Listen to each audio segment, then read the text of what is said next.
Assistant Professor in the Department of International Peace, South Asian University, to speak on the topic is Salience of Order, quote unquote, in Nehru's stand on the PRC in the Security Council. Now, what Nehru said regarding China, when it came to Security Council membership, has been talked about, various fora, but never, I have not come across any in-depth research. So I'm really looking forward to it. And also, I would say that this fact, was fact or fiction, we don't know. This particular thing has, not been talked about in the earlier period. When I say earlier period when I used to be a student, I did a course in Chinese foreign policy with none other than Meera Sinha Bhattacharya, and there was we had a full section on India-China relations. This, to the best of my knowledge, was never mentioned, because if it was, we would have remembered. We often hear that Nehru was offered membership of the Security Council almost on a platter, and said no, not really, give it to China. Now, Security Council, the UN came into existence in 1945. India was not even independent, at that time. So, how Nehru could be very important for the UN then, I don't know, how he could be the deciding person on such an issue, because India was still under British rule. But of course, I think Dr. Roy is talking about the post-1949 period when PRC was fully established and India had become. Anyway, without further ado, I now request Dr. Roy to make his presentation and speak for about half an hour, and then we throw it open to Q&A. Thank you very much for inviting me to speak to you. This talk is basically based on an article that I had written for the International History Review some time back, which basically deals with the rather perplexing issue of India's support during Nehru's time for China's candidature at the Security Council as a permanent member. Now, I basically look at this particular aspect because I think, we come across this particular issue at various times, saying that, if only India had followed a more commonsensical approach in the 1950s, we wouldn't have to petition to others to sort of, push our case at the UN. So that's basically what I'm looking at, that, what was this all about? What were these offers? And what became of them, and why did Nehru sort of take the position that he had taken? Now, I look at basically what I argue are two rather interrelated things. One is the supposed case of India saying no to offers to itself become UN Security Council permanent member in the early 1950s. And that is something that, some of us could be familiar with. A second aspect, which is, I argue, is very, very closely related, is India, in fact, supporting the PRC as far as its own case at the Security Council is concerned.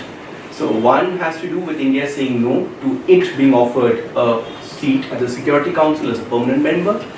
Number two, India, while not showing any interest towards that offer or those offers, instead actually advocating PRC's sort of, position at the Security Council. I say these are basically interrelated, two sides of the same coin, and we can treat them, in a parallel fashion. Now, frankly, I had very little idea about this. Sometime around 2006, 2007, I was just getting started with my own PhD work. And I was working on Nehru's foreign policy, and I thought, let's get out, read as many books as possible on Nehru's foreign policy. So I sort of got from the library a book by Shashi Tharoor, Nehru, the Invention of India. And I was reading it just to build up some sort of a picture so that then I can get going with my research. And to my amazement, in this particular book, on page 183, I quote Shashi Tharoor. He writes, "When the US offered support for an Indian Monroe Doctrine in Southern Asia in 1953, Nehru turned John Foster Dulles down with scorn. Indian diplomats who have seen the files swear that about the same time, which means 1953, Nehru also declined a US offer to take the permanent seat on the UN Security Council, then held by Taiwan. So I was really interested because no one had actually told me of this, and this seemed like a rather interesting thing. Now that I got to know of this, you start, of course, looking a little bit more actively as to what could have happened. At the same time, when I was conducting my research, getting started with my research, it was a time when India and the US were coming closer together. We were talking about the nuclear deal, etc. And Prime Minister Manmohan Singh, at certain fora, talked about the fact that the time had come for India also to take its rightful place amongst the Committee of Nations. He cited, he was quoting Victor Hugo to the effect that no power on earth can stop an idea whose time had come. The emergence of India as a major power was one such idea. So at a time when India showed a keenness to play a more active role, and the UN Security Council see it being one of the prized targets, it seemed to me at the same time that this was a missed opportunity almost 50 years ago. And in my mind, I thought that this is something that one needs to look a little bit further into. Subsequently, the more one searched, the more one found references to India's rather curious stand on PRC and the Security Council over a period of time. News stories, things on the web, politicians' blogs started referring to bits and pieces from this supposed offer to Nehru, and also Nehru turning a blind eye to that and saying, China first and India probably later. I would argue that one writer that seemed to bring some amount of that literature together was Anton Harder. I don't know if some of you would have read, who at that time in 2015 was a PhD candidate at LSE, who's now teaching at the University of Nottingham in the history department. And he wrote a piece titled "Not at the Cost of China: New Evidence Regarding US Proposals to Nehru for Joining the United Nations Security Council," which was published as a working paper of the Woodrow Wilson International Center for Scholars in 2015. And here, some of the things that I had been reading in different parts seem to have been brought together. The same article was basically carried in The Wire in March 2019 with the title "When Nehru Refused US Bait on a Permanent Seat for India at the UN." So it's a thing that has seen the light of day, where people have actually read. So what happened is that also post Pulwama in February, the Pulwama attack, the proposal to designate Jaish-e-Mohammed chief Masood Azhar as global terrorist was moved at the UN. China basically put a technical hold to this. Of course, with election season that time, things got a little political. And I think the Congress basically started pointing fingers at the government, saying that it's incapable of having a robust policy towards China. Look what China is doing in relation to Masood Azhar, etc. In response to that, Arun Jaitley noted, and I think this thing was carried out in the Hindu, that Arun Jaitley noted that Nehru was, quote unquote, the original sinner who had favored China over India for permanent membership at the United Nations Security Council. Pointing at Nehru's letter to chief ministers in 1955, Jaitley reminds us that informal suggestions had been made by the US to Nehru for India to take China's place at the Security Council. Nehru, in that piece, is quoted as saying, "We cannot, of course, accept this as it means falling out with China, and it would be very unfair to a great country like China not to be in the Security Council." So the reason that Arun Jaitley cites for Nehru not being interested is the fact that there would be a fallout with China, and also the fact that Nehru thought that this was somehow unfair. Now this is something that I think all of us come across once in a while, in social media, did you know that India said no, etc. So I said that, maybe it's a good idea to just bring things together and see what became of it. Now the reasons usually attributed to India looking the other way or even advocating for China's sort of position at the Security Council seems to lie largely within the realms of ethics and justice. That something wrong had been done to PRC, and then it needs to be sort of righted. Excuse me, what is PRC? China. People's Republic. People's Republic. Sorry. So when I look at the potential factors as to why sort of Nehru did that, it seems to lie in the realms of morality. And this fits in with our image of Nehru and Nehru's foreign policy, which has to do with an ethical approach, a disdain for a very power-centric approach to foreign policy. Seems to fit within that discourse. Now I thought that, if you find quite a bit of mention of this particular case, let's really try to bring them together. Keep in mind that I was also doing my research on Nehru's foreign policy, so I, over a period of time, thought that I had a sense of maybe how Nehru looked at certain issues, and I thought that this had more to do with strictly a bilateral sort of rationale that China would not be pleased, or the fact that this was all about appeasement. For me, it seemed that perhaps the way that Nehru looks at things, it had to have also additional factors which are more, for lack of a better word, structural, right, going beyond India-China relations. So that was my sort of guiding logic in a sense. So with this basic introduction as to what the issue is, what are my objectives in this presentation? The first one is to present before you what these offers were, who made these offers, and when were these offers made. I don't look into why these offers were made because that's not really because I try to tell the story from the point of view of Indian foreign policy, Nehru. So I limit it to when and who. The second thing that I take up in this presentation is what was India's reactions to these supposed offers, right? What were the reasons offered by Nehru for committing the original sin of not pursuing India's national interest as has been suggested by critics? The third thing that I want to present before you is the nature of India's support to PRC or Communist China. What did actually India do? What were the sort of things that India really did? And fourthly, I want to make an argument that this advocacy in favor of the PRC was done not keeping in mind only the notion of justice, but also the fact that order mattered for Nehru in international relations. So it was beyond just right or wrong. It had to do with the fact that Nehru believed that a country as important as China had to be accommodated in the global power structure for international politics to not go off course. So my argument is the fact that Nehru was also motivated by his consideration to maintain stability in international relations, of course, which India would benefit from, and not purely by feeling of wrongdoing or being sentimental about China. So this is what my argument essentially is. Now, a few caveats that I want to put before you. I approach this entire issue as a student of international relations. I'm not a China scholar, I'm not a China expert, I don't pretend to be. What I put before you is what I have gleaned from my research on what Nehru had to say, what others had to say. So I want to make that very clear.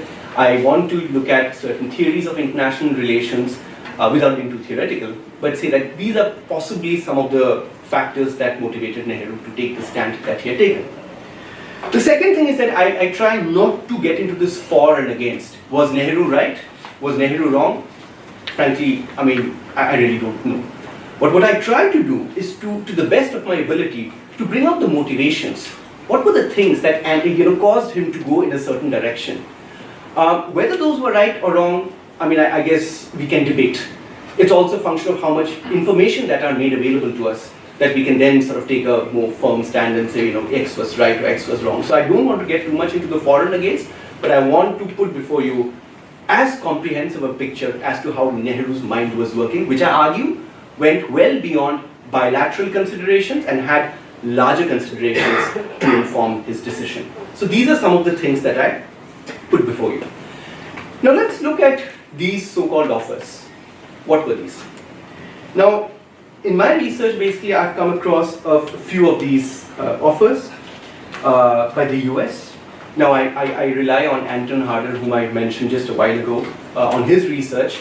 And he basically argues that the first such offer was made in August 1950. This was made by officials in the US State Department. According to Harder's piece, these were informal offers. They were not made at the highest level, and according to him, they were quite sincere. The offer involved unseating China at the Security Council. So India basically takes China's place. Taiwan. Yes, absolutely, yes. And Harder, whose research I use in order to shine light on this particular offer, has based his research on Vijayalakshmi Pandit's papers, right? So this is one sort of, offer that was made to India. Now I come to the second piece where I sort of again, say that, okay, there's something to it, which is Shashi Tharoor's book, Nehru, The Invention of India. Now he basically, as I've already quoted him, to say that, some of the diplomats swear that they had seen some files related to this.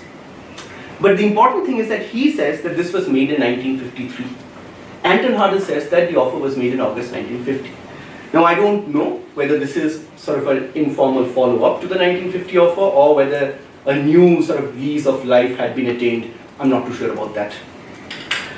Similarly, in Jane Dixit's book, India's Foreign Policy, he writes that some kind of an offer was made in the mid-1950s.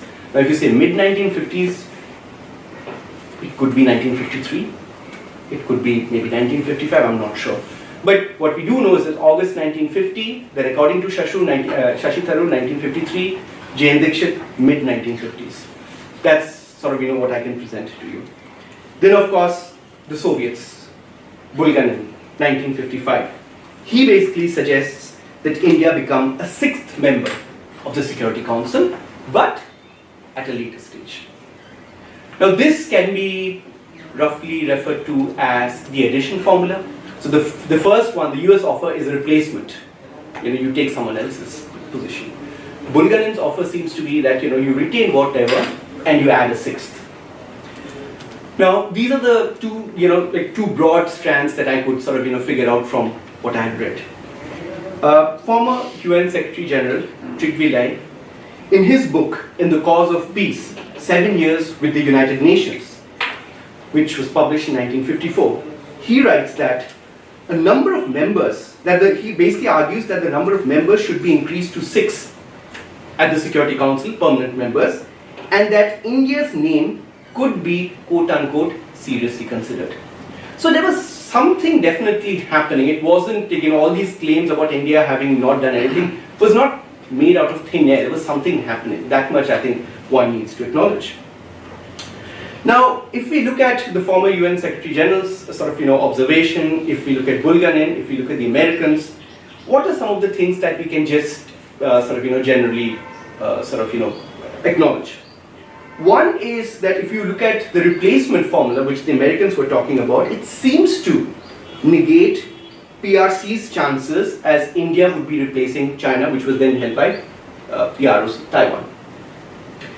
However, the Soviet formula, theoretically, could allow both India and China to be at the Security Council. So these are the two things. Harder basically focuses on the American offer, because that seems a little bit more contentious, saying that we swap.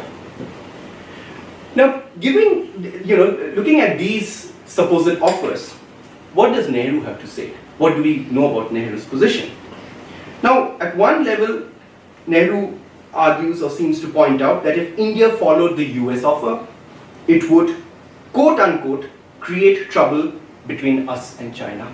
That's pretty much what the Arun Jaitley sort of argument is, that let's not make our relations difficult. In a letter to Vijayalakshmi Pandit, Nehru writes, it would be a clear affront to China and it would mean some kind of a break between us and China. So far, it's following the script that most people tell us. Also, Nehru suggests at certain places that the PRC had to take its rightful place at the UN. So the rightful place seems to again play into this entire picture of right and wrong, morality, something had been denied, it should be given. So again, the picture looks familiar to us. Also, Nehru argues that a United Nations without China, which means Communist China, would lead people to lose faith in the UN, and also possibly states like USSR quitting the UN. So, there are repercussions, for China being kept out. This, according to Nehru, would mean the end of the UN. That would also mean a further drift towards war, right? So, one of the things that we need to keep in mind is the fact that Nehru is actually very worried about the next great war breaking out. He's looked at what has happened to the international system thanks to the First World War, Second World War, and in his mind, another flare-up is pretty much possible. Of course, there are periods of time when you look at Nehru's writings, correspondences, he seems to get into this very dark mood. So during the Korean War, for instance, Nehru is saying, look, people are losing their common sense. Things are going in a very bad direction. But at other times, maybe he seems to get out of it. But the possibility of a war, a third world war, is something that animates Nehru's thinking on different issues. And therefore, his suggestion that if the UN collapses, we go towards another war. Also, what one can glean is the fact that the possibility of a split between India and the PRC dictates Nehru's reaction towards also the Soviet offer. Nehru also points out that, well, all these shuffling and swapping, etc., would entail UN Charter revision, and which would be very, very difficult given the politics of the times. So these are basically some of the reasons that one can get as far as Nehru is concerned as to why he says that, look, let's treat this very cautiously, let's not just jump overboard. So these are some of the things that we can understand what his reactions were. Now, what do other people, scholars, diplomats, have to say about the stand taken by Nehru in terms of not showing too much enthusiasm and also actually advocating for China's position at the Security Council? Trygve, for instance, I had already spoken a little about him, saying that well, India could be thought of as a sixth Security Council member. He basically says that it should be seriously considered, though, and I'm quoting him, I am inclined to doubt whether this is a practical policy in the prevailing international situation. He's writing in 1954, and he says that there's something about the international situation which makes all these sorts of offers and possibilities a little complicated. So there's something beyond just India and China. There are other complications, which I believe also inform Nehru's understanding and not simply about insulting China or ruffling feathers unnecessarily.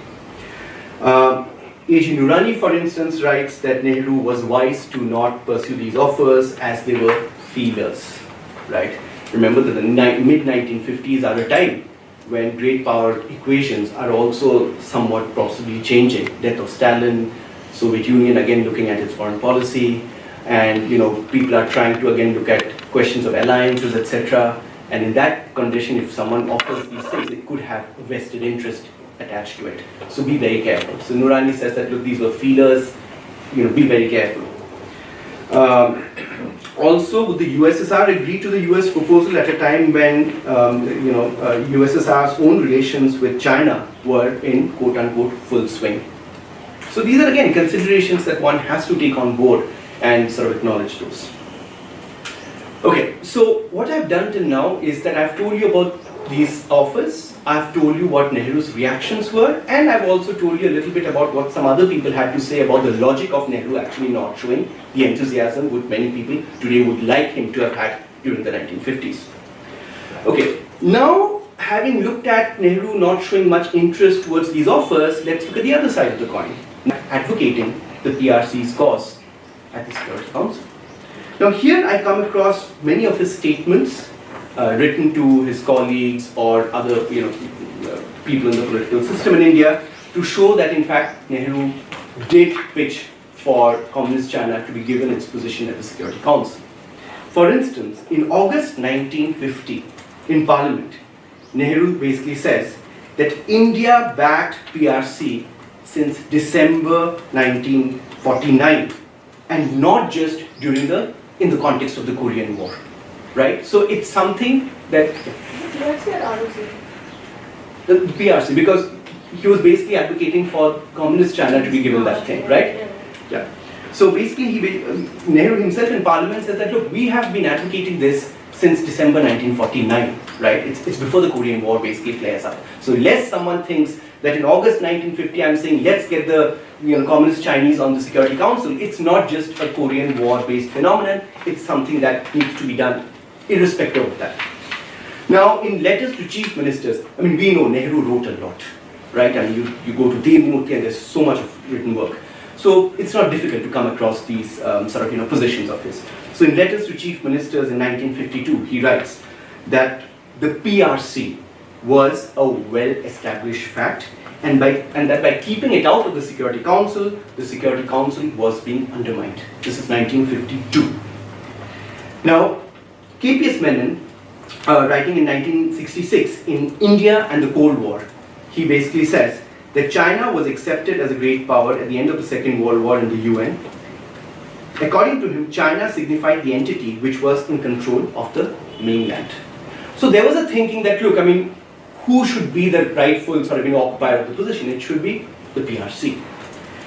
In Parliament in 1954, Nehru basically again points out that excluding the PRC from the Security Council was an, within quotes, unrealistic state of affairs, close quotes. Facts as they existed were not being followed according to Nehru, right? So I've told you 1950, I've told you 1952, I've told you about 1954.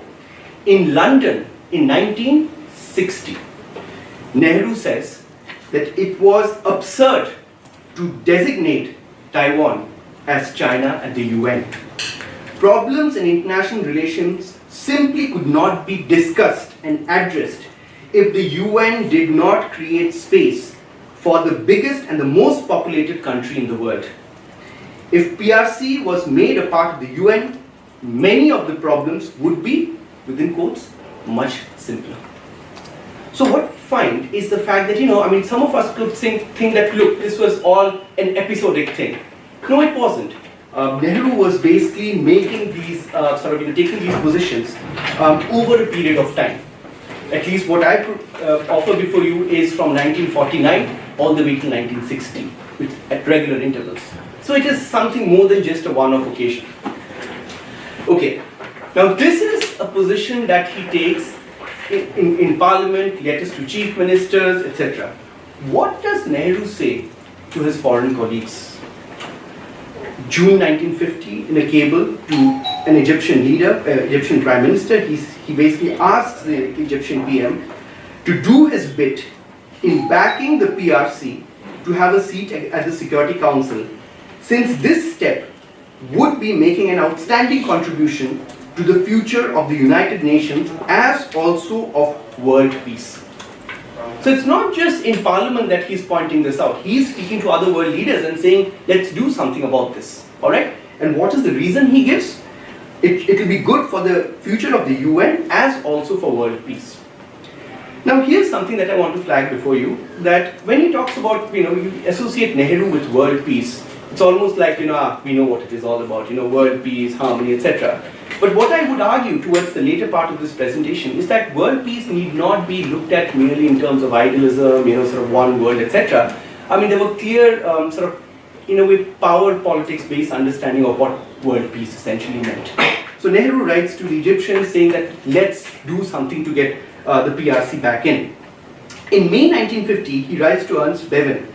He says, in our view, the longer a decision to admit the representative of Chinese People's Government to the Security Council of the UN and its other organs is delayed, the greater becomes the danger to the solidarity of the UN organization and its effectiveness as an instrument for retaining world peace. Okay? In 1950, to the Burmese, he writes that he had urged Stalin and Dean Acheson to admit PRC into the Security Council. Of course, he highlights that admitting the PRC into the Security Council does not mean endorsing its policies. Instead, it was, and I'm quoting Nehru here, a realistic and wise recognition of established and indisputable fact as to who effectively controls China.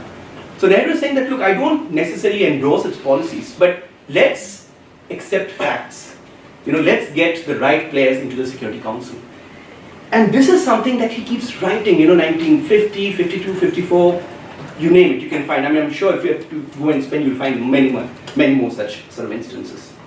Zhou Enlai in 1959, I think it's at the UN, basically says that I would like to take this opportunity on behalf of the Chinese government to express thanks to the Indian government for its efforts at the 13th session of the UN General Assembly for restoring to China its basically call for restoring to China its rightful place in the United Nations.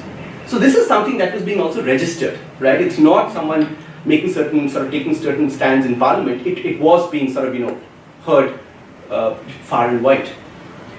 So these are basically some of the things that I can put before you to say that, look, I mean, Nehru was doing quite a bit diplomatically in order to have China have its rightful position at the Security Council.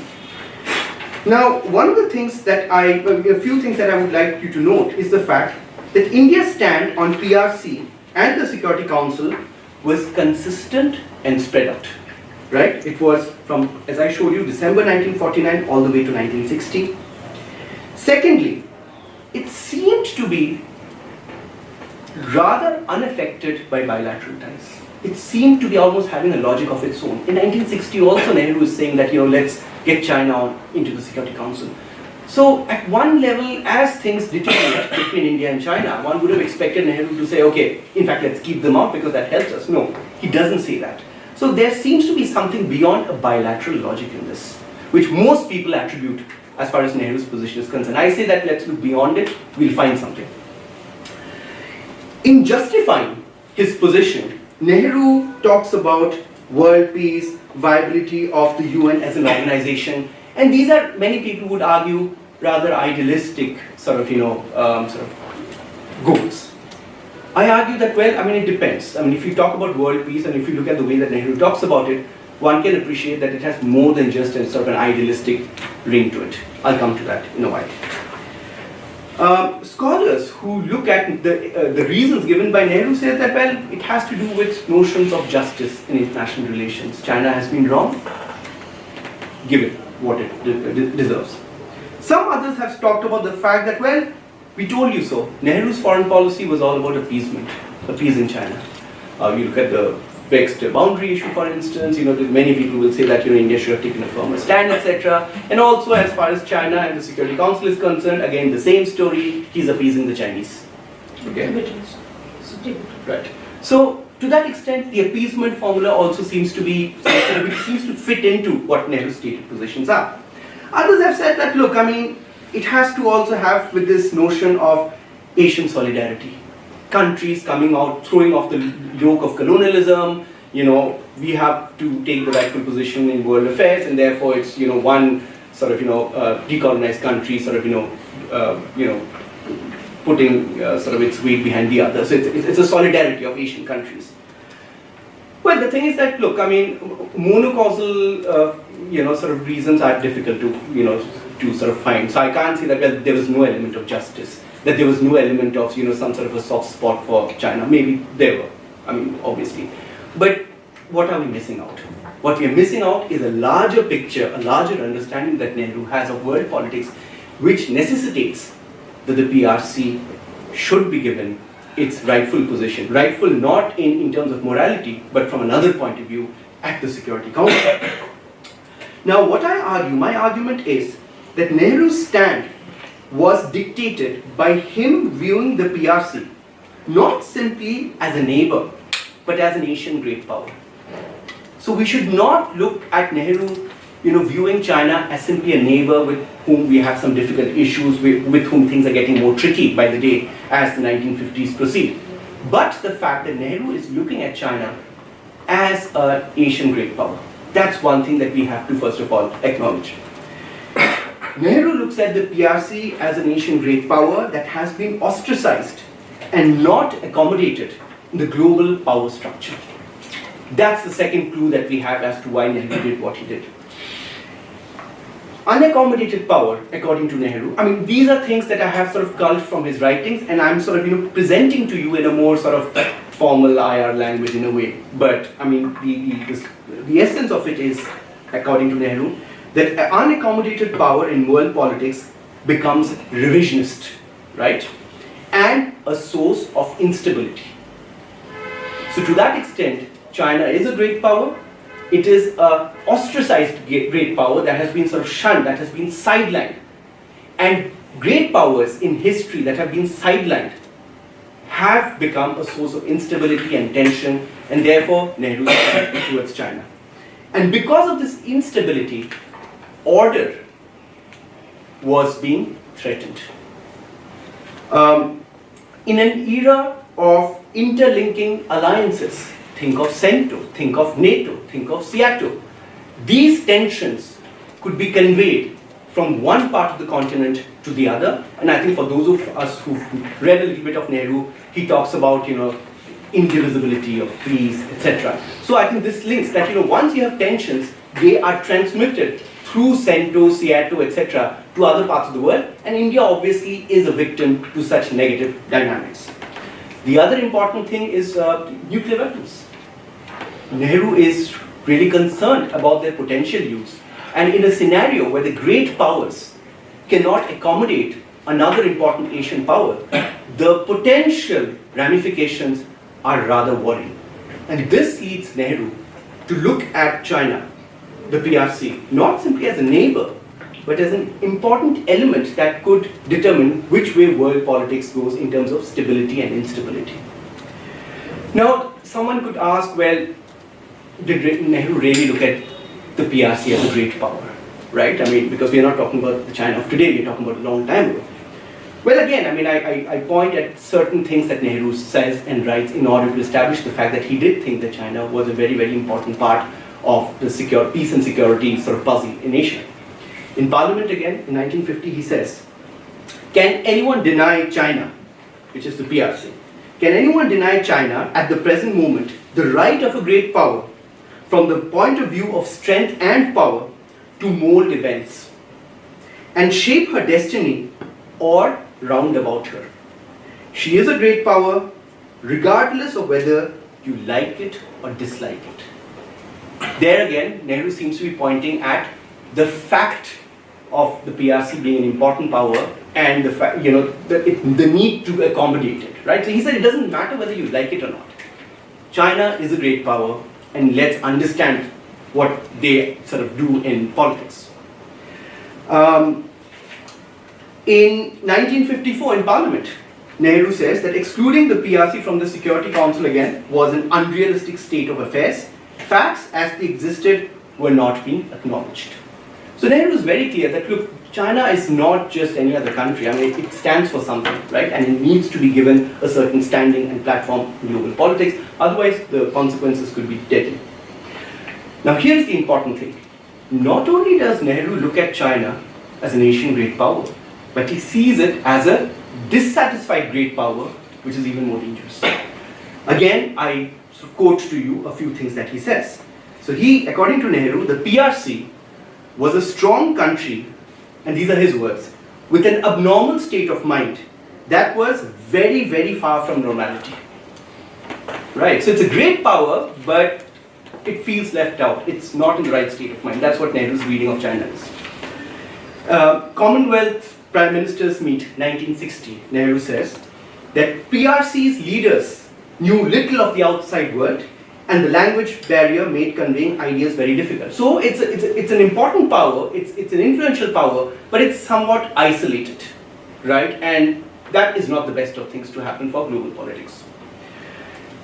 Interestingly, Nehru writes that the PRC was the product of a revolution, and all revolutions are a departure from normal behavior, normal development.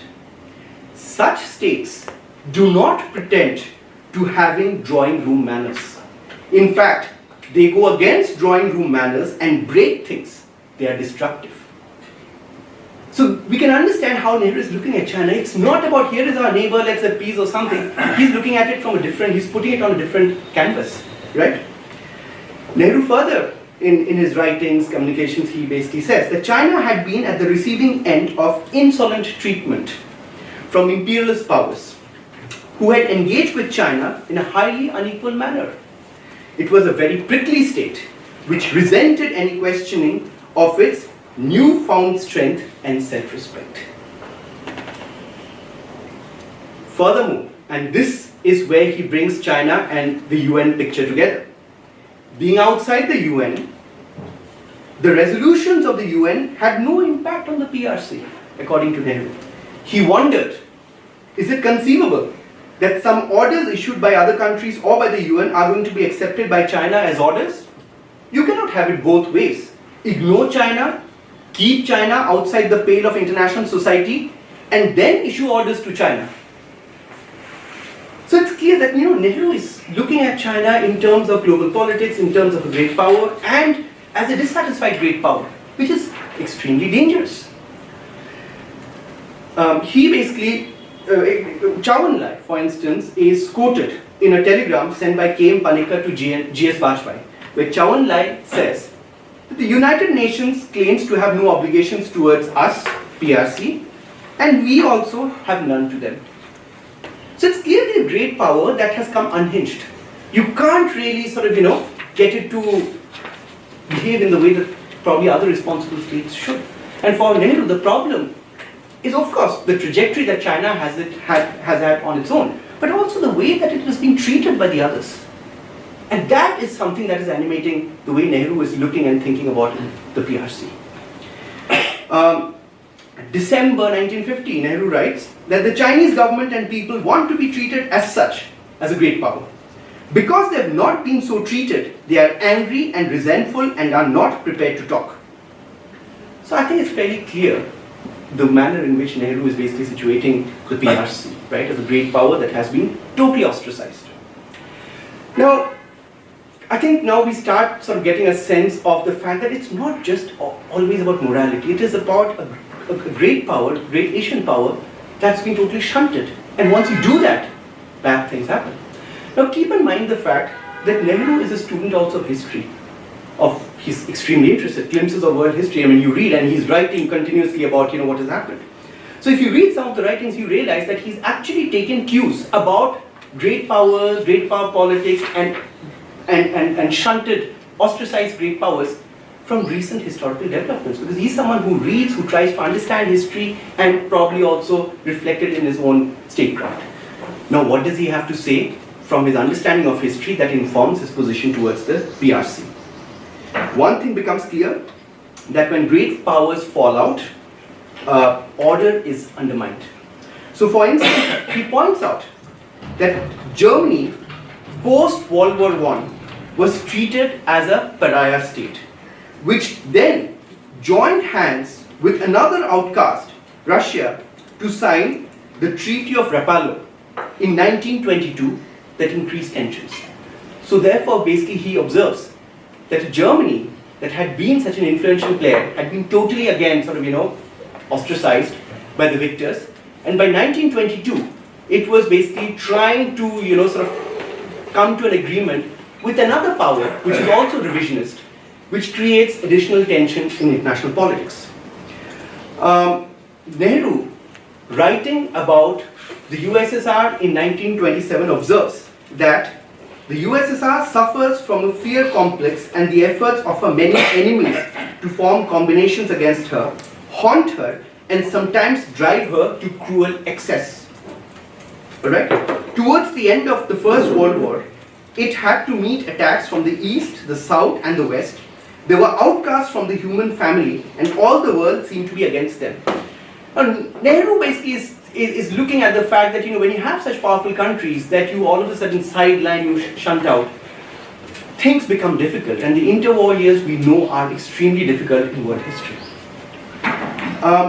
Nayantara Sehgal, in her book on Jawaharlal Nehru, Civilizing a Savage World, she says that in shutting out the established Chinese government because it was communist, the West, in Nehru's opinion, was repeating the fatal mistake it had made in treating the Soviet Union as a pariah, with its unending confrontational consequences. Being isolated and outlawed by the world community, China began acting in a predictable manner. So, I mean, the argument that I'm trying to put before you is the fact that Nehru sees China as a very, very potent force in Asia, which has been wrong, which has been ostracized, and which has not been accommodated in the global power structure. Now, this understanding of his is based on his looking at history and recent events from the time of the First World War onwards, where he says that we have seen what happens when countries are kept aside. And Narendra Sehgal basically in a way joins the historical dimension and the way that China is being treated to say this is what Nehru essentially is drawing. He's connecting the dots. And for him, advocating China's cause is not about, bully-headed idealism. It is essentially about getting it to sort of start behaving more like a normal state. Now, if you look at what Nehru does in terms of foreign policy, it is clear that one of his attempts is to integrate or reintegrate China within the Committee of Nations. Many of us would be aware of the Bandung Conference, 1955, where many people said that, why did Nehru take it upon himself to sort of, play this sort of, well-wisher of China, which then, many people said that the Chinese also sort of, thought was a little dubious. But essentially, if we follow the chain of thoughts that I've just presented to you, Nehru wants to basically reintegrate China within, the states so that, it starts behaving in a certain manner which is more conducive to international stability and for order in world politics. Similarly, his advocacy as far as China and the Security Council is concerned has to do with this particular logic that I've just fleshed out before you. Now, another thing also needs to be sort of acknowledged by us, which is that Nehru thinks that post World War II, the international system is actually or has entered a rather tricky phase, right? He basically sees the emergence of bipolarity as a rather discomforting factor. According to him, such a system, which means a bipolar system, is devoid even of that amount of breaking power that a group of countries may have been able to exercise. Bipolarity not merely discredits the balance approach, but it makes it ominous and portent of catastrophe. So basically he says that, look, this entire ostracizing of China is happening in an overall situation where the international system is no longer in a multipolar phase, but it's in a bipolar phase, which creates further complications. So there are structural problems and then there are China-specific problems within that structure that he seems to be arguing. Nehru also says that in the world today, we live in some kind of a twilight between peace and war. The old balances have been completely upset. No new equilibrium has taken their place. All right? To prevent a future great power war, the great powers need to mend their ways. So these are all, observations of Nehru about great power politics, saying that, look, it's no longer such a harmless world. A slip up in terms of great power relations could mean disaster for us. Also says that this tension, discord, disequilibrium that he talks about is not just between the East and the West, between the Soviet camp and the American camp, but it is also inside the West. In 1954, he basically writes that he is dismayed at the inability of Western powers to cooperate. In a letter to Deputy Minister for External Affairs, Anil Kumar Chanda, Nehru writes, in Europe, the grand alliance of the Western powers often threatens to break up, though it is strong enough just to hold together at present. The rifts between the UK and the US become increasingly obvious, even more so between the US and France. The conception of a European defense force remains a conception, and there is very little chance of France agreeing to it. So what Nehru seems to be saying is that, look, at a time when China is being treated that way, China is being resentful, there are larger problems of great power relations. Do you really want to further add on to this problem, especially for a country that is in our neck of the woods? So that's the way that he's looking at things.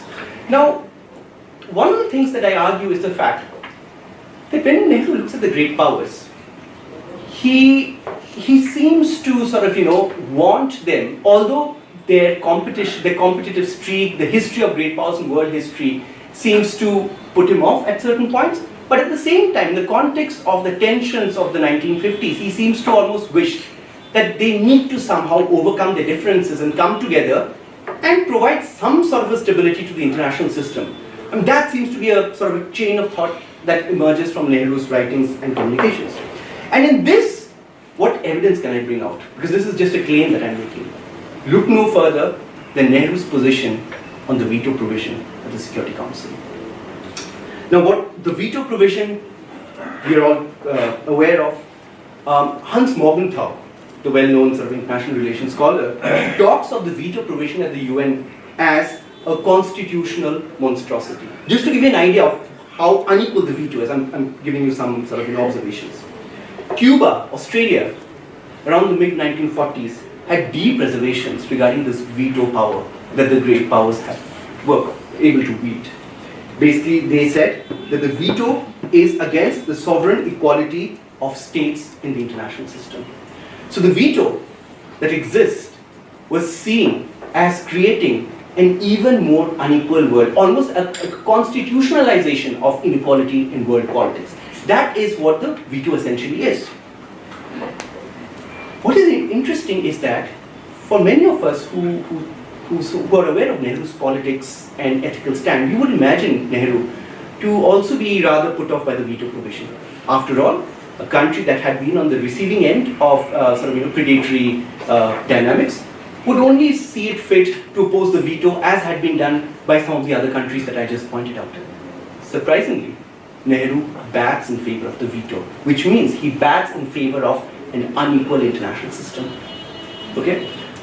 In 1948, Nehru writes that if the veto is removed, the UN would be imperiled. These are his exact words. The veto, within quotes, is not democratic or logical. Nevertheless, it was a practical recognition of the world as it was and as it is. This is Nehru justifying the veto. The veto, according to him, would prevent secession of the great powers from the UN. So the veto provision is being viewed by Nehru as something that needs to be given to the great powers to allow them to stick together and rack their brains in order to grapple with some of the problems that the world faces in the 1950s. Right? It's something that needs, it's a sweetener that they need to have in a way. And this goes against the grain of this entire concept of justice and Nehru sort of railing against injustice. No, he says, let them have the veto. It's not a perfect world, but we need to survive, we need to go on with life. He said that removing the veto would basically again bring up the problem of the League of Nations, where the great powers are simply not invested in this body. And if they're not invested, there is no sort of managerial role that is played by some of the more important countries. Now, this is not just stuff that Nehru writes because he's perhaps more pragmatic than we think he is, but he actually reaches out to some of the foreign leaders, diplomats, etc. So to the Australian High Commissioner to India, Nehru says that India supports the veto. Nehru also says that India doesn't support weakening the UN system because this could lead to the withdrawal of the great powers. So he's basically telling the naysayers, those who are opposed to the veto, saying that, hold your horses, this is not the time, and this is a very bad idea as to what could be done. He opposes the Cuban proposal, again, to sort of, water down or perhaps remove the veto provision. Similarly, Nehru is opposed to Uniting for Peace resolution, which comes about in the context of the Korean War. Why? Because it prevents, it takes the matters out of the hands of the great powers onto another body. Whereas the great powers are those who, for whatever reason, have it in them to sit down and think through some of the trickier issues in world politics. So for Nehru, he's very clear that the great powers need to grapple with many of these contentious issues. And for them to grapple with these, they need to have the comfort and security of the veto. Now, I basically said that Nehru's stand on the veto is rather unexpected if we have the image of Nehru as someone who's justice-oriented in that sense. Why do I say so? Now, Nehruvians, right, question if order can be built around some sort of exceptional role for the great powers and that they represent a stabilizing element in international order. Now, Kanti Bajpayee basically has written a lot on Indian foreign policy. He's categorized Indian foreign policy thinking into Nehruvians, hyper-realists, liberals, etc. And on the question of Nehruvians, Kanti Bajpai basically says that Nehruvians question if order can be built around some sort of exceptional role for the great powers and that they represent a stabilizing element in the international order. But Nehru basically doesn't seem to question that. He says that let us have the veto if that's the price we have to pay for the great powers to come together and sort of, really sort of mend their ways in a sense. Why is it also more surprising Nehru's stand on the veto? Well, Mahatma Gandhi, for instance, in the context of the San Francisco Conference in 1945, hoped for parity for all nations. And we know that, the Mahatma and Nehru, sort of worked closely. Obviously, their views did not match. But again, this is coming from that trajectory, saying that we want a more equal world. We are becoming independent, we have a global organization, surely it should be sort of equal. Nehru seems to back on the other side of the equation. So parity for all nations, according to Mahatma Gandhi, he calls for an end of domination by the powerful states and instead that they should become servants of the weak. Well, so much for these pious thoughts. Nehru seems to be talking about something else, right? Vijay Lakshmi Pandit, she writes that the effort seems to be entirely to allocate the power among the big five rather than to share power, and unless the future being planned for the world includes equality, freedom and justice for all people, the planning is futile, there can be no international security.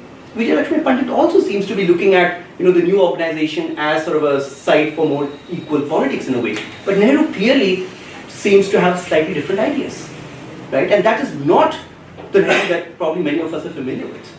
Right? He's backing for an unequal system. In other words, in consonance with the title of my talk, he seems to be privileging order over justice. Right? So, I've given you quite a few sort of such ideas, and I argue the fact that Nehru's position on advocating PRC's position as a Security Council cannot be reduced to one aspect. Oh, it was appeasement. Oh, it was about brotherhood of Asian countries. No, it also has these larger questions of great power relations. The fact that Nehru thinks that as undesirable as some of the great power politics is, at the same time we need to have them at least agree on certain minimum things. And if China is kept out of that, well, you have a very, very important country with a huge population, huge landmass, being essentially excommunicated. And well, history has told us what happens. So let's not go down that route again. And the evidence that he wants a managerial role, including China, is the veto provision. Right? So what in terms of concluding remarks, what I argue is the fact that advocating PRC's cause was not all about appeasement or bonhomie amongst Asian powers. It was also about an understanding of great power politics. It was about the need to accommodate power and counter revisionism of an extreme kind. The price for stability or order in the form of a minimal great power accord was possibly compromising on certain of these ideas that Gandhi and Vijay Lakshmi Pandit basically were talking about. Nehru seemed to compromise on this idea of justice when specific conditions arose. So it's not like he had one principle and he followed it come what may. I think he had flexibility in a few issues. Also, I argue that Nehru's position on the PRC needs to be looked at in totality and not through a purely bilateral frame to say that, well, it was all about the border issue and he thought that, India should have good relations, till India builds up a military and then you can sort of take on China. That logic doesn't seem to hold as much. However, having pointed out this, I argue that, look, I'm not out here to say that Nehru was absolutely right. Because the logic that I point out to you has been punctured by some people to say that, well, there are certain problems. For instance, Nehru thinks that the late 1940s, 1950s are a very dangerous period, where a possibility of another great power war is very much on the horizon. Now, his understanding is that in an interconnected world, by interconnected I mean through military alliances, tensions generated in one part rapidly is transmitted to another, and a small conflict in one part of the world becomes a large conflict somewhere else, and India inevitably is sucked in some way or the other. But is that the case? Many people would say that, well, his understanding of very limited wars was perhaps not there. Maybe he went slightly to the other extent. So if one wants, one can say, well, this logic of him actually sort of, batting for the PRC had flaws. And probably they had. But what I try to do is, to the best of my ability, present as comprehensive a picture of what motivated Nehru. Whether it was right, whether it was wrong, I guess it's up to us to sort of. So thank you so much. Thank you very much. That was really excellent presentation. It was illustrative as well as insightful, enlightening. Further, put it in one line, Nehru was not merely an idealist, as most of his detractors would like to say, but there was a lot of realism. He believed in real politics, and the reason why China, why he wanted China get a permanent position was out of this, rather than just merely to appease a strong neighbor, a bigger neighbor. Well, thanks once again. I think you've done very good research, very useful research. I myself knew so little on this, so I'm going back a little more educated. So now the floor is open for questions. In a lighter way, I wonder if Pandit Nehru would have turned in his grave. The talk of UN reforms and whatnot goes on now. Right. In the context of what you mentioned, you narrated about the past. Right. I'm just saying in a lighter way. Right.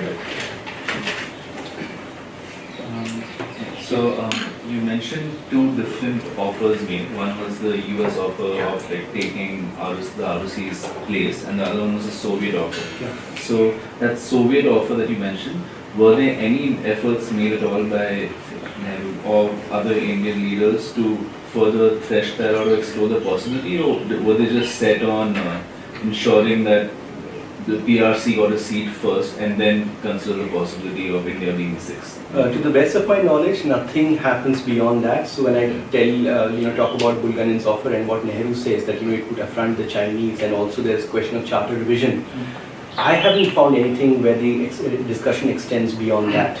Much of the scholarship that I have quoted to you in the beginning part of my presentation has to do with the US offer, because that seems to be more contentious, because that involves replacing communist China. The Bulgarian basically in 1955, when he makes the offer, first, I mean, at one level it's a little bit sort of more amenable and comfortable in the sense that it's a sixth member, so you're not replacing anybody. And he also says for a later time. So perhaps he already had an inkling, given Nehru's prior sort of lack of enthusiasm, that that could be at a later time. But I haven't come across anything that it stretches on the Soviet offer as such. And additionally, I believe the PRC finally took over the ROC seat sometime in the early 70s. 71, yes. So after the 62 war, I think that's just 2 years that Nehru was Prime Minister then, and then other leaders. Was there any other vocal support given for the PRC taking over the ROC seat after the war, until they actually did? Frankly, I looked at this particular question, till about 90, because I was following the selected works, which gives me a lot of these things. I haven't come across anything beyond the time period that you talk about. I mean, there may be, but I haven't come across. Thank you. We'll go by first Rajesh, then Glenn. I have three questions. Number one is, did Nehru ever, not just during this period, did he ever vouch for India to be part of the Security Council? And because if he considered, so if he did not, then it would mean that he did not consider India to be a great power or a great nation, because according to what you said, in his mind, there had to be an unequal, a hierarchical system in the international system. The international system had to be hierarchical. Number two is that did the Russians make an offer in 1955 or 1954 to the Indians because of the relationship with China? So it's an additional policy, while the Americans did so because of their confrontational relationship with China. So their offers to India were based on their relationship with China.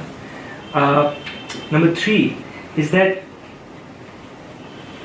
ROC, Jagai Sheikh, was very close to the Americans. So why would the Americans make an offer to the Indians? Because that would mean that they would unseat the ROC, not PRC. So the question is not on PRC. So why did they make an offer when they were already their relationship was very good with Chiang Kai-shek? I think, third one is an excellent sort of question, but I would sort of go back to what I said in the beginning part of my thing, where I said that when I looked at the offers, I looked at, when were these offers made, who made this, but I'm not looking at the why aspect, because that I think, requires, my access to resources in order to find out what they were thinking, which I did not have. What I did was that I really utilized the resources that are available in here. So I tell the story from the point of view of Nehru and the Indian establishment as much as possible. It's a very legitimate question that if the Americans have good relations with Chiang Kai-shek, then why do you even want to put that up? I don't know. One can make some sort of guesses, but I haven't come across anything which I can sort of directly quote and sort of validate. So I'm not too sure about that. What about India and as a great power itself and as a potential UNSC member? Now, at one point, I think, and this is something that I'd come across, I think someone did ask Nehru that, what about India? And he said, well, his typical reply used to be, well, that is for a later time. It's not that he said, no, it's not us, or, but he seems to say that, let things first of all, I think the way that he looks at things, the 50s are a very tumultuous period, right? There's the Korean War, Indochina, you have a lot of things happening. The other thing that he's really excited about is the atom bomb and developments on that front. He's writing to many scientists saying that what are the likely impacts, etc. So I think for him it is essentially about whatever arrangement we have for now. Let us get that itself working, and if we can do that, we live to see tomorrow. And on the Indian question, he seemed to say that well, that is for a later time. So he doesn't say no, but he says that first things first. Nehru as about India being a great power. One of the problems or challenges with Nehru is the fact that he writes so much, and at times he's thinking out aloud. And some people literally have taken his loud thinking and said, well, India thought of itself as a great power. I don't think that is the case. He did say that we are a major power, but we are a power of a slightly different type. I don't think anyone would make the argument that Nehru saw India in the same league as some other great power. No, definitely not. I think he was very clear about the challenges that India had, the fact that the economy had to be sort of put back on track, the military spending had to be kept within sort of limitations because of other challenges, and he was very clear that what makes a great power? Military power. And he knew that the Indian military was sort of could do its job, but it was not something akin to the the military of the British Raj. So I think sometimes people sort of misconstrue when Nehru says, okay, at one of the things, in one of the, I think, 1947 or something, he says, are we not an important power? Are we not a power that should make a difference? And people say, there goes Nehru, lurking behind all his sanctimonious thing, there's great power aspirations. I don't think that is the case. He saw India as an important power, no doubt. But I don't think he saw India as a great power. Again, he never discounted it, but he said that it would be a function of time. And time would be dictated by the environment and how conducive it was. So if it was conducive, if you had China in it, and there is stability, then perhaps India realizes its deepest desires of being an actual great power. Perhaps I'm just sort of putting things in his mouth. So yes, Nehru saw India as an important influential member in international politics, and I think some of India's participations in Korea, etc., bear that out. But at the same time, I don't think he makes a mistake of seeing India as a great power in the same league. In fact, he talks about China and he says, look, they are a country, Mao is ready to use military power. They are comfortable. Nehru was not on the same boat when it came to use of military power, for instance. So I think, on that, there is scope for misunderstanding, but I don't think Nehru saw India as a great power. As a potential great power, definitely. But so, some people have conveniently removed the potential aspect and say India saw itself as a great power. That's, I think, a slightly sort of generous reading. My third question. One more. This third question on did the two countries, did Soviet Union and America make these different offers based on their different relationship with China? Yeah, again, I would say the same thing, that I would have to know what was going on, the internal discussions that they were having in terms of, why were these offers made. I mean, what A.J. Nurani seems to be sort of hinting at, and that is something perhaps that, the only logic I can put forward is the fact that, 1953 onwards is a time when, there are certain things that are changing. Many scholars in international relations, for instance, would say that, 1955 is the time when, the balance of power game becomes slightly different in nature because of the Soviet Union and its policies. So that could be. But why is it that Some 1950? unease in China and Soviet Union relations. Absolutely. So that could be one aspect. What is it about the 1950 offer?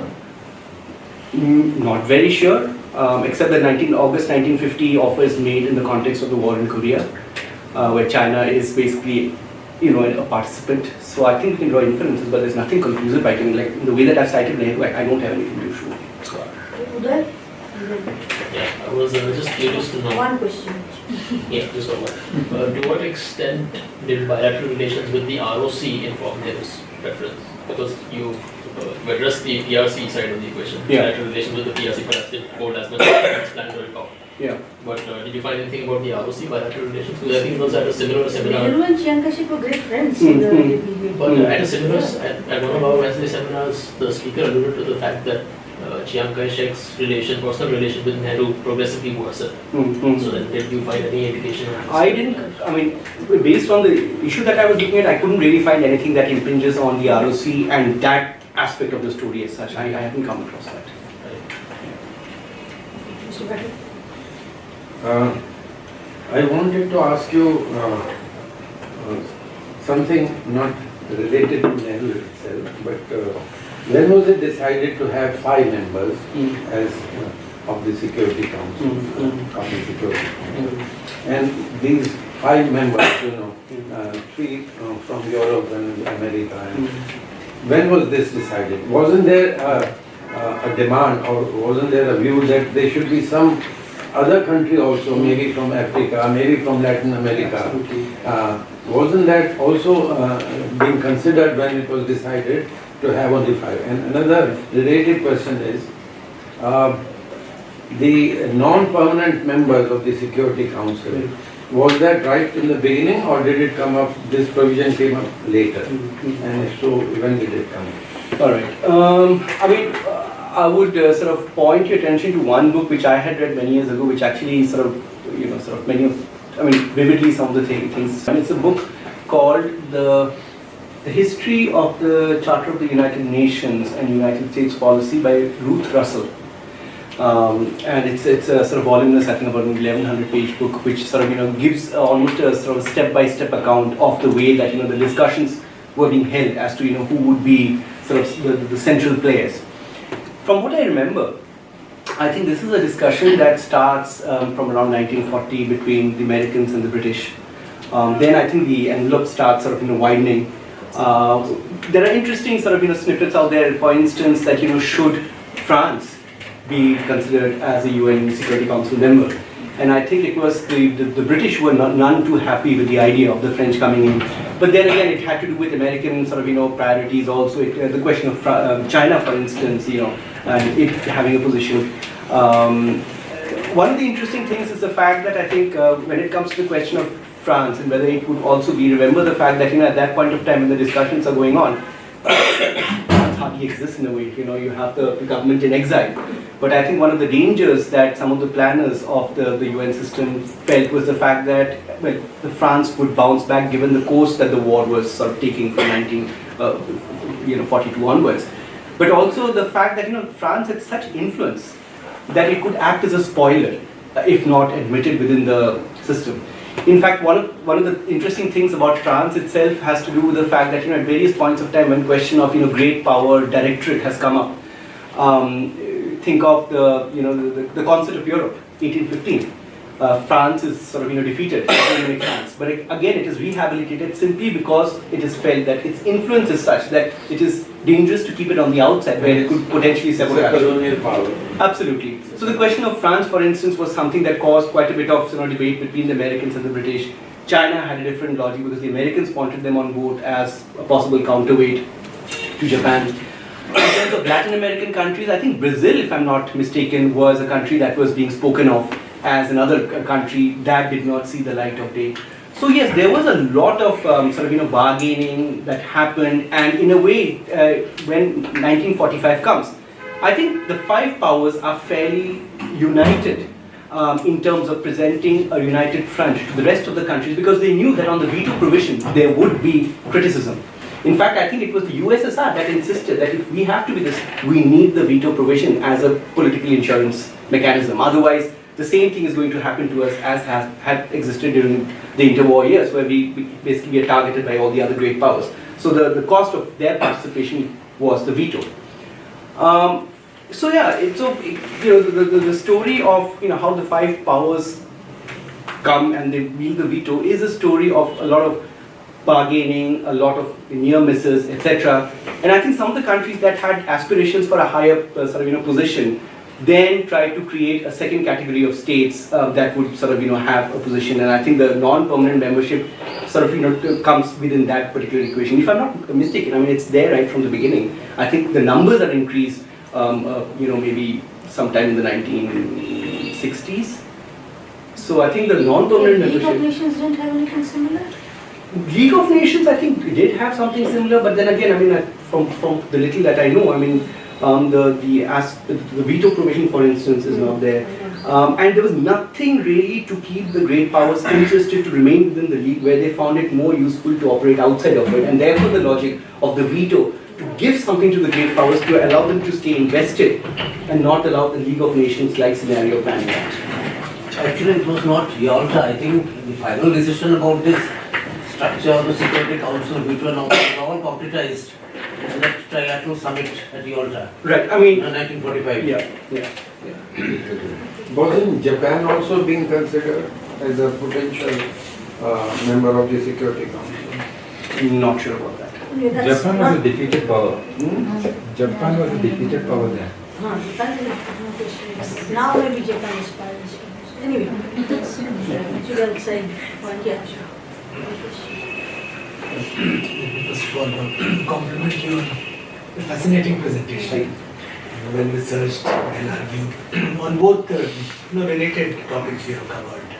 One, the issue of the so-called offer of India replacing China, more specifically ROC, as a member of UN Security Council, and the larger issue of Nehru's advocacy of China's rightful place in the UN system and in the UN Security Council.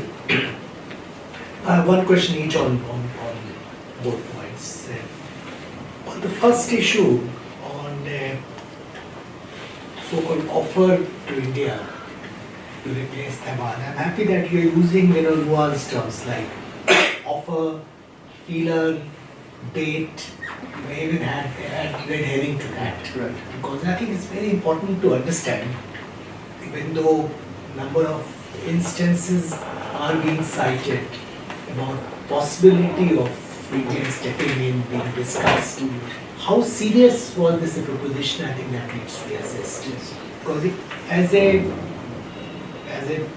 realistic leader, someone, as you pointed out, fully appreciated difficulty of amending UN Charter that would have been required if India were to replace ROC as a member of UN Security Council. Was it really a real serious proposition? Was it really something which was a practical idea which could have been implemented, rather than something which is discussed in conversations as someone who was in diplomatic career? I can tell you a whole lot of ideas are generated.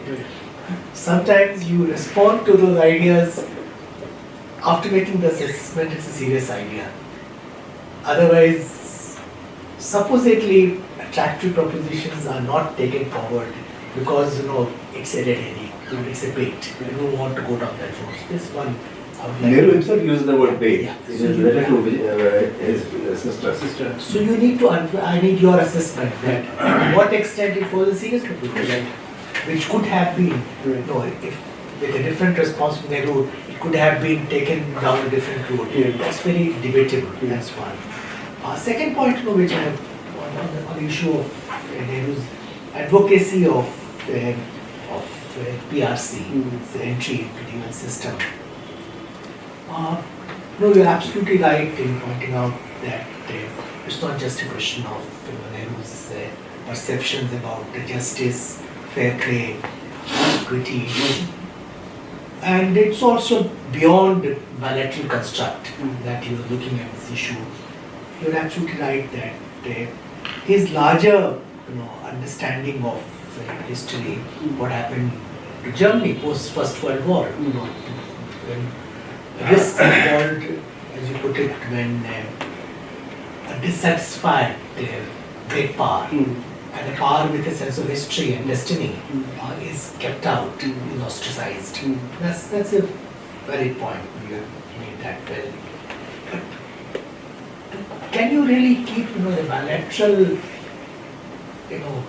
consideration out of the picture? To what extent do you think that was relevant? Especially post 60, post 59-60, when differences surfaced between India and China. They came out in the open, India in 1960, discussions in Parliament, etc. Do you see a change occurring in terms of eagerness with which Nehru was advocating China's entry into the UN system? Do you see a sort of dip taking place there? He didn't change his position because he had taken a principled position.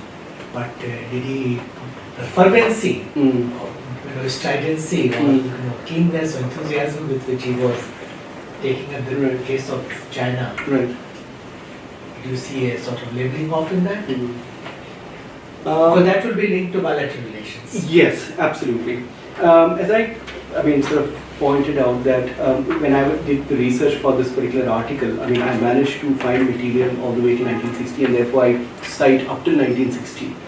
Now, as you rightly said, that if with more especially the selected works and more such material, one looks at the period between 1960 and 1962, when there's a real heating up of the relations, and we find that nonetheless the direction of that Nehru takes in terms of still advocating, perhaps slightly diluted, if that is still visible, then one can argue that this was a very, very solid sort of an idea that he has in his mind, that irrespective we can sort of almost divorce.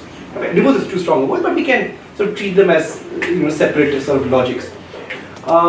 Yet, if there is a clear indication that there is an absolute dip in terms of India advocating, then obviously then the bilateral sort of factor does impinge quite strongly. But within the time span that I looked at the material, keep in mind the fact that I think the tension really starts becoming pronounced from 1957 onwards, if I'm not mistaken. Roughly 57. So we have evidence till 1960 where Nehru basically is still saying that, and but by 1960 things are fairly difficult. So it's one thing. It's only a 59 onwards that boundary question really became. And he was in Parliament also, I think, around that time. So I think within the time period that I look at, maybe one can then sort of further divide that itself into blocks, maybe from 58 onwards or 57 onwards, to see whether, because for instance I remember that there was some move in the General Assembly in 1960 to again sort of admit PRC, where India is not one of the sponsors but it provides support, whereas in other cases India takes a more active sort of role. So there is probably a case for a dilution in terms of it being at the very forefront. But whether that trend continues and totally dips in 1960 onwards, one would have to look at the archives and see what the evidences sort of suggest. The other question, the first question that you asked regarding the fact that were these baits or again, since I have not really researched the other side to say that what were the internal conversations happening within the US State Department? Whose blessings did it have? We really don't know where this originated really from. Its antecedents to me are unclear. Again, a reading of that side of the story, which I said right in the beginning, I have not really looked at till now, would perhaps give us a greater sense of the sincerity and whether it was really an absolute sort of a howler on the part of Nehru to say that we are not even going to look at that. Maybe should you have continued the conversation a little bit more to find out what the issue was and then maybe close the door? I'm not too clear about that. But people like A.J. Noorani, Anton Harder, they've all used terms like feelers, bait, etc. But I think no one has really managed to bring out, what the conversation on the other side was, and whether there was a concerted strategy to sort of, actually get India on board, keeping in mind the balance of power politics, or to drive a wedge between India and China at the time. And I think we spoke on similar voices on quite a few things. Again, it's a function of more information from the other side. Try to answer some of these to the best of my ability. Now, the term great power for China has been used by Nehru in the research that I had done, so that's one thing. Order has not been used. The reason, and I said in the beginning that I'm not a scholar of China in that sense, but what I do is that I try. Are you a Nehru scholar? A scholar of Nehru? I've studied him, yeah. You read Gopal's work? Yes. So the thing is that. Which is on Nehru's foreign policy. Oh. Yeah. But I hesitate to call myself a Nehru scholar because No, there's so much. No, you're a Nehru scholar, of course you are. So regarding order, the interesting thing is that Nehru uses terms like instability, disequilibrium in order to characterize the state of international system as he sees it in the 1950s, late 1940s. Now, order is something, as a student of international relations, I in a way sort of bring to the table in order to provide some sort of a coherence to some of these ideas that he has, because he uses terms also at many points of time interchangeably. As you said, great civilization, great power, major power, influential power. So at one stage, if I'm trying to explain something, I also need to have some sort of a terminology that is consistent. Now, the term order, for instance, is not something that I recall Nehru using. He uses stability, disequilibrium, etc. I use the term order in a specific way, gleaned from the work of an international relations scholar called Hedley Bull. Hedley Bull, basically, he talked, in his entire book was